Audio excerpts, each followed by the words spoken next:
5 days before Germany's unconditional surrender, a coded message was sent from the crumbling heart of the Third Reich. The transmission carried thanks for intelligence on Soviet mining operations and inquired about personal effects left in Hamburg years earlier. The German Abwehr were communicating with their agent 3725, codenamed Leonhard. To them, he was one of their most trusted operatives in Britain. But they were unknowingly conversing with a double agent.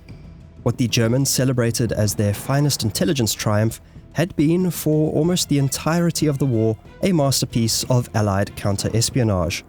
He was a man whose success helped save thousands of Allied lives, misdirected German military operations, and contributed to one of the most sophisticated deception campaigns in intelligence history.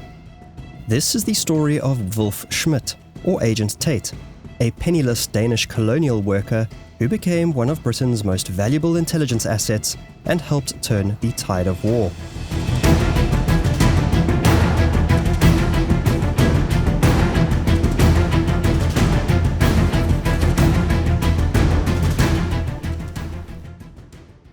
We live in a world of ever-increasing online surveillance by big corporations and governments. Surveillance techniques that in years gone by were used only against enemy operatives are now being deployed against ordinary people like you and me every single day. That's why I use the sponsor of today's video, Private Internet Access. With just one click, Private Internet Access creates an encrypted tunnel for my internet traffic by hiding my IP address and routing my connection through any of their servers in 91 countries, making my online life completely private. Whether I'm digging into declassified archives or just browsing at a coffee shop, ISPs and hackers can't see what I'm doing or steal my information. Plus, PIA has a proven no-logs policy. They collect no information about you, and so quite literally cannot hand over data they don't collect. With one subscription, I can protect unlimited devices from my PC to laptop and mobile phone. And as a bonus, you can also use PIA to unlock the full libraries on your streaming services to access geo-restricted content from around the world.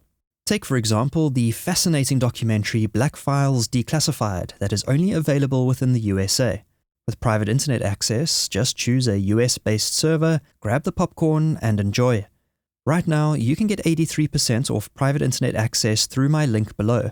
That's just $2.03 a month with 4 extra months completely free. There's even a 30-day money-back guarantee, making the offer totally risk-free. Take back your online privacy and click the link in the description to grab the offer. Thank you to Private Internet Access for sponsoring this video. Wolf Dietrich Christian Schmidt was born on the 7th of December 1911 in a small town on the east coast of southern Jutland in North Slesvig in Denmark. After his mother's death when he was just 8, he was raised by his strict German father. Unlike his 2 taller, fair-haired siblings, Wolf was small with dark features, which in the Danish town that would later become a Nazi stronghold was a source of paternal disapproval. His father wanted him to become a farmer, and so sent him to an agricultural school. That turned out to be more hard labor than anything else. After a confrontation with his father, it was decided that he would be sent to an equestrian school in Germany, where he spent 6 months mastering horsemanship and carriage driving. In 1931, Wolf was drafted into the Danish military, and he had ambitions to one day become an officer. His dream was shattered when his father forbade him from pursuing a military career. Instead, in 1933, he ended up working for 3 years on a Danish-owned farm in Argentina. In October of 1936, after briefly studying agronomy at the University of Berlin, he defied his father's wishes by signing up to work on banana plantations in the Cameroons in Africa. It was a condition of his employment that he be a member of the Danish Nazi Party, and he readily signed up. The outbreak of World War II in September of 1939 cut short his life in the Cameroons. On the 13th of March 1940, Wolf Schmidt left Africa, bound for Germany. Wolf Schmidt arrived in Hamburg penniless and frustrated. The 800 Reichsmarks owed to him from his work on the plantations was seized by the Nazi government. Being Danish and under the wartime conditions, he was required to register at the immigration office. This proved a pivotal moment, for it was there that he was introduced to Dr. Scholz. This was actually Lieutenant Hakreder of the Abwehr. When Schmidt and Dr. Scholz met at the Phoenix Hotel, Dr. Scholz showed little interest in Wolf's exotic travels, focusing instead on his observations of various ports and his potential usefulness for intelligence gathering. It was agreed that Wolf Schmidt would work officially for a company in Copenhagen. This would allow him to travel throughout Europe. His first 2 missions, to report on food, economic and morale conditions in England and Denmark respectively, were abruptly cancelled after Germany invaded Denmark on the 9th of April 1940. It was then that Dr. Scholz proposed a much more important job, and one which required the new recruit to infiltrate Britain. When Wolf hesitated, sensing the danger of this assignment, Scholz subtly reminded him about his mounting debt, leaving young Wolf with few alternatives but to accept the mission. Wolf Schmidt's transformation into a spy required extensive preparation. Alongside Swedish agent Gösta Karolyi, he underwent rigorous training in Morse code, ciphers, radiotelegraphy, meteorology and map reading. Their instructor drilled them until Wolf could transmit 100 characters per minute and receive 80. The Abwehr's shopping list of intelligence was comprehensive. They wanted their agents to report back on the locations of new air bases, troop movements, civilian morale, food supplies, factory production, and, crucially, weather reports. Wolf Schmidt was going to be one cog in the broader Operation Lena, the Abwehr's intelligence gathering operation ahead of Germany's planned September 1940 invasion of Britain. On the 25th of August 1940, Wolf Schmidt received his final briefing. Designated Agent 3725 with the code name Leonhard, he was promised 7,500 Reichsmarks and colonial employment after the war. He was promised that his family would receive 10,000 Reichsmarks if he died. He adopted the persona of Harry Williamson, the only English name he could remember from his time in Cameroon. The mission parameters were clear: infiltrate Britain, establish radio contact, and provide continuous intelligence on military preparations and civilian morale. Wolf's journey to England began with a convoy from Hamburg to Brussels. The mission was nearly over before it even began, with his fellow agent Karolyi carelessly revealing their mission to a servant girl. The Abwehr had to step in, threatening both the girl and her father with physical violence should they say a word to anybody. Then bad weather delayed the operation for a month, but finally on the 19th of September 1940 at 10 p.m, Wolf finally departed Brussels aboard a German aircraft. 1.5 hours later, Agent 3725 made his first and only parachute jump over Cambridgeshire. He landed hard east of a village called Willingham, 10 miles north of Cambridge. He became entangled in a telephone line and in the process injured his hand and sprained his ankle. His landing was remarkably close to an air defense command post near RAF Oakington and just 100 yards from a manned searchlight on the lookout for new arrivals just like him. Lying low, the next morning, Wolf concealed his equipment, parachute in a haystack, harness in a ditch, radio under a hedge. His visit to Willingham village for supplies immediately aroused suspicion. He was seen washing his feet at the village water pump. This, along with his foreign accent and unfamiliarity to the locals, marked him as dangerous in a community on high alert for German infiltrators. After a local stopped him and demanded to see identification, the Home Guard was called, who took the suspicious man with the strange accent to the 3 Tons pub for questioning. By lunchtime, the county police were called and Schmidt was transferred to the police station in Cambridge. From there, he was transferred to Camp O20 at Latchmere House in West London, a detention centre where all suspected enemy agents were processed and interrogated by the British. Under Lieutenant Colonel Robin Stevens, a temperamental, multilingual veteran known as Tin Eye for his monocle, the facility had evolved into a sophisticated psychological warfare centre. Stevens cultivated a sinister persona while maintaining strict prohibitions against physical violence, understanding that reliable intelligence required psychological, not physical breaking. The British also possessed a crucial advantage. Gösta Karolyi had been captured shortly after his landing in Britain on the 6th of September and quickly agreed to become a double agent working for the British. During his interrogation, Caroli revealed Wolfschmidt's impending arrival, allowing MI5 to prepare. Wolf's initial interrogation began with him reciting his detailed cover story. He said that he had fled Denmark by fishing boat after a confrontation with a German soldier. After he had finished with his story, Schmidt was presented with a transcript of Caroli's confession. Realizing deception was impossible, Wolf cursed that swine Caroli and agreed to fully cooperate with the British. His decision was not born out of any kind of idealism or heroism, but out of pure survival and self-preservation.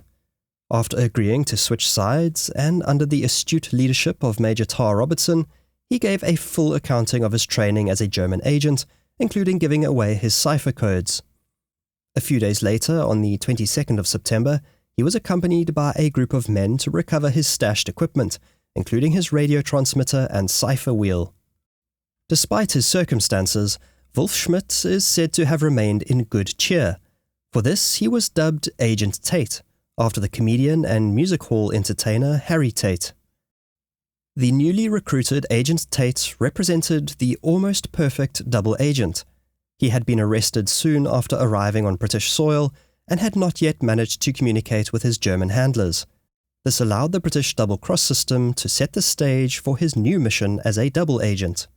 Although he was motivated chiefly by survival to switch masters, the British felt that even if they could not completely trust him, they could at least fully control his communications with the Abwehr.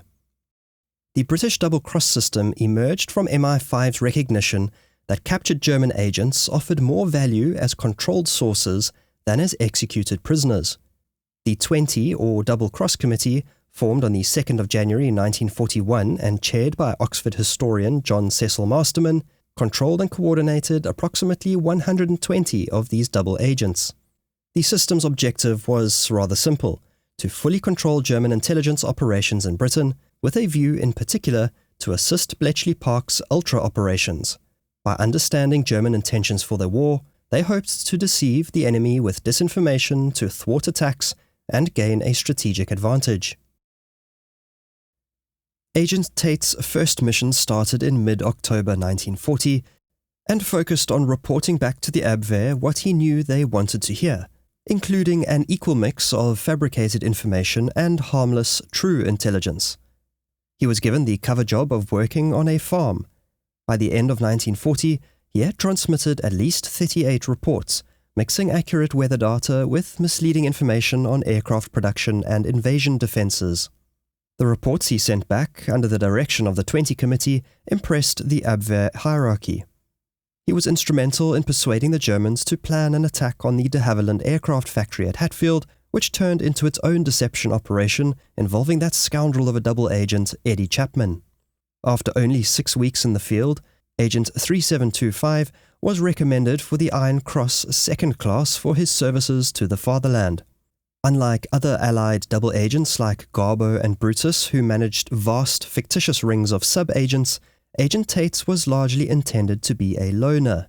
This limited the scope of the false intelligence he could send back to Germany, and so there came a point when it was deemed necessary to introduce the Germans to Mary.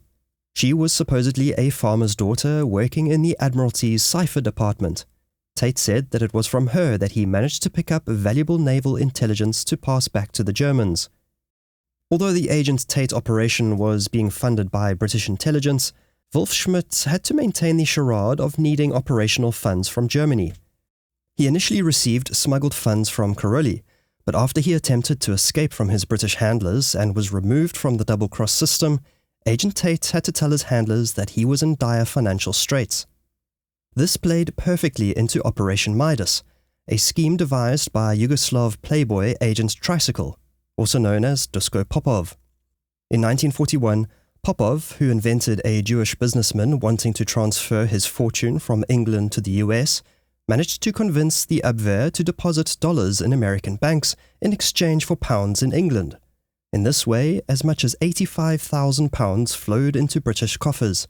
How ironic it was that Germany was funding British intelligence operations. Agent Tate received his fair share of the funds, which allowed him to continue his work against his former masters. But it wasn't all plain sailing for Agent Tate. Prior to Operation Midas, and when he was strapped for cash, the Abwehr had sent one of their agents, Karl Richter, to provide him with funds and new crystals for his radio. He was sent not only to dole out money and equipment, but also to verify that their agent was playing with a straight bat. In a 1941 radio message, Wolf Schmidt had included a reference to the Phoenix Hotel, which was a red flag to the Germans since this was one of their secret meeting venues. They wanted to check whether their agent had just been careless or if he had let slip on something more nefarious. Agent Tate had little to fear, for Richter proved a hopeless agent. After parachuting into Britain, he wandered around the countryside for a few days, surviving on chocolate and whiskey after mistakenly burying his food supplies along with his parachute. He was soon arrested and was not the sort of character to be of any use to the 20 Committee. He suffered a grim fate at the foot of the gallows. News of Richter's capture and execution was fed back to the Germans, and they sent nobody further to check on their agent. This didn't mean, however, that Agent Tate lived a carefree existence. To the contrary, he lived in constant fear of compromise. Any number of people within his immediate circle could betray him. Agent Snow, one of those also working for Double Cross, admitted to the Germans that he was acting under British control, leading to fears that Tate and others like him could be compromised. Nevertheless, Schmidt pressed on with his work, which by 1942 consisted mainly of sending weather reports and forecasts. This was essential information to the Germans for the planning of their air and naval operations against Britain. The Abwehr also became increasingly preoccupied with reports on Allied glider movements and British food and agriculture, wanting to know from their agent where underground food stores were located. In response, Schmidt sent fabricated information on fictional food stores, how rationing was being handled by the British government, and food production statistics. This may seem like banal information, but it was still an important part of the broader Allied disinformation system. Schmidt played a modest role in Operation Torch, the Allied invasion of French North Africa on the 8th of November 1942. To strengthen the deception that the Allies were planning a landing in Norway and not North Africa, Schmidt reported overhearing at a dinner party 2 naval officers talking about receiving orders on short notice to equip their ships with winter clothes and cold weather gear. By June of 1943, the Abwehr was pestering Schmidt to travel more to provide reconnaissance reports. He couldn't do very much of that working as a farmhand in rural England, and so MI5 arranged for him to work as a photographer in Watford. This offered him a break from the monotony of tapping away at his telegraph key all day and a chance to feed more varied information back to the Abwehr.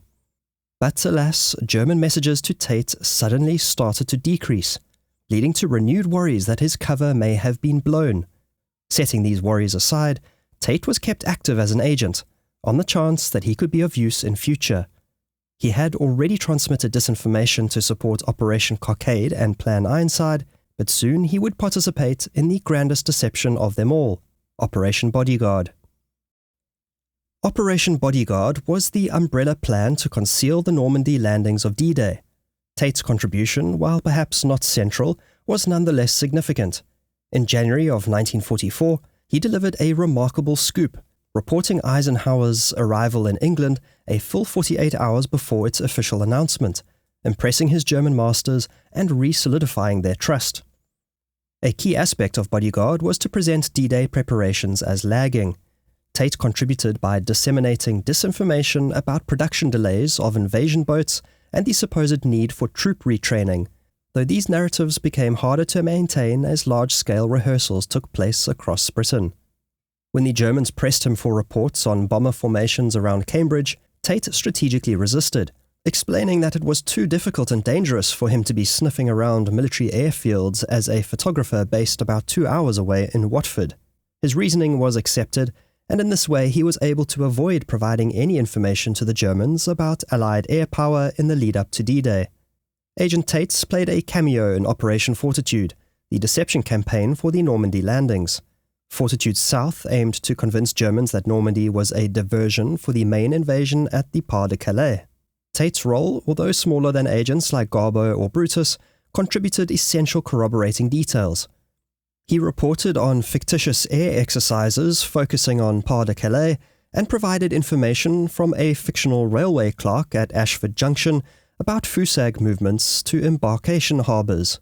FUSAG, or the 1st US Army Group, was the fictional army headed by US General George S. Patton, which, in reality, was nothing more than a ghost army of inflatable tanks and false wooden planes. For Fortitude North, targeting Norway, Tate reported on British Ambassador Victor Mallet's consultations in London, supporting the fiction that Sweden would be drawn into the war. Hitler, already convinced of Norway's strategic importance, maintained 17 divisions there, further reinforced by these deceptions. Even after D-Day, Agent Tate still had an important role to play. His focus shifted from invasion deception to naval intelligence and countermeasures against Germany's new V-weapons. He was involved in disseminating misinformation about the V-1 Doodlebug and V-2 rocket campaigns. A notable aspect of this was the deliberate deception regarding V-1 impact points, where he, along with others like Agent Zigzag, exaggerated hits in London's north and west, leading the Germans to shorten the rocket's range and thus strike less populated southern areas. He did the same when the Nazis launched their V-2 rockets, misleading the Germans about V-2 impacts. The result was that thanks to agents like Tate and Zigzag, many thousands of civilian lives were spared in the final months of the war in Europe. Perhaps Tate's most significant deception in the war's final stages was the fictional minefields that he reported on. Beginning in late 1944, he told Germany of the extensive, fictitious minefields around Britain, particularly concentrated south of Ireland near Fastnet Rock, utilizing information from his reliable source in the British Navy, Mary. The information, like always, was a healthy mix of truth and fabrication. The Allies had in fact deployed over 10,000 Mark 17 mines over the period of 1944 to 1945, but just not in the specific area mentioned by Tate. When German U-boat U-1006 was actually sunk by a Canadian frigate southeast of the Faroe Islands on the 16th of October 1944, Tate falsely reported hearing from a British combat ship crewman that the submarine had been destroyed in his fictitious minefield south of Ireland. He reported also that there were 44 survivors that had been captured, and while this was accurate, Tate had completely fabricated the cause and location, attributing the sinking to his non-existent minefield.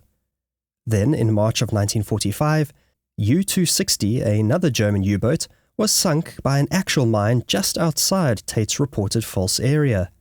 This completely convinced the Germans that Tate's intelligence was accurate. The result was that German U-boats received warnings to avoid Tate's reported minefield areas, effectively creating a U-boat free zone for Allied convoys in the war's critical final months. This was, in effect, Agent Tate's last hurrah, but he kept tapping away at his telegraph key until Nazi Germany was in its final dying gasps. On the 2nd of May 1945, just 5 days before Germany's unconditional surrender, Agent Tate received his final message from Germany, thanking him for his service and responding to a question Agent Tate had asked about his personal effects left in Hamburg. After the war, Wolf Schmidt formally adopted the name Harry Williamson and settled into a seemingly ordinary life in Watford, but he could never quite shake the feeling of being watched, perhaps a natural consequence of years leading his double life. He became reclusive, installing cameras and listening devices all around his home and keeping with him a special MI5 phone number to call should he feel threatened in any way. In 1946, Harry married Irene Renée Esther Meiton. The marriage was unhappy from the start, marked by the burden of the Official Secrets Acts, which obliged the couple to keep silent about Harry's wartime activities. He continued to work as a photographer for the Watford Observer, eventually becoming chief staff photographer, and freelanced for the Daily Mirror. But his true passions lay in hobbies like canary breeding, billiards, football, and classical music.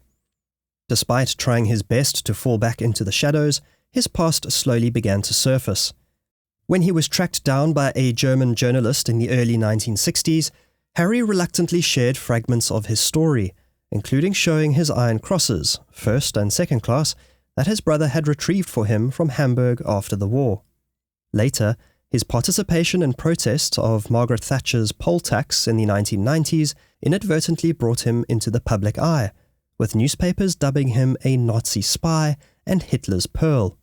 Eventually, and when he was no longer bound by the Official Secrets Act, Harry chose to tell his full story to author Nigel West, which was published in his book 7 Spies Who Changed the World in 1991. He was by that stage in the twilight of his life, facing a terminal cancer diagnosis. Harry Williamson passed away on the 19th of October 1992 at the age of 80. He was a wartime double agent whose deceptions helped shorten a global conflict, but he was also a private man haunted by his extraordinary past. Agent Tate was one of the longest-running double agents for the Allies, sending more than 1,000 messages on behalf of British intelligence and maintaining the deception until the final collapse of Nazi Germany. A senior Abwehr officer once said of their Agent 3275 that he is our finest pearl. If he is fake, then the whole necklace is false. And indeed, it was.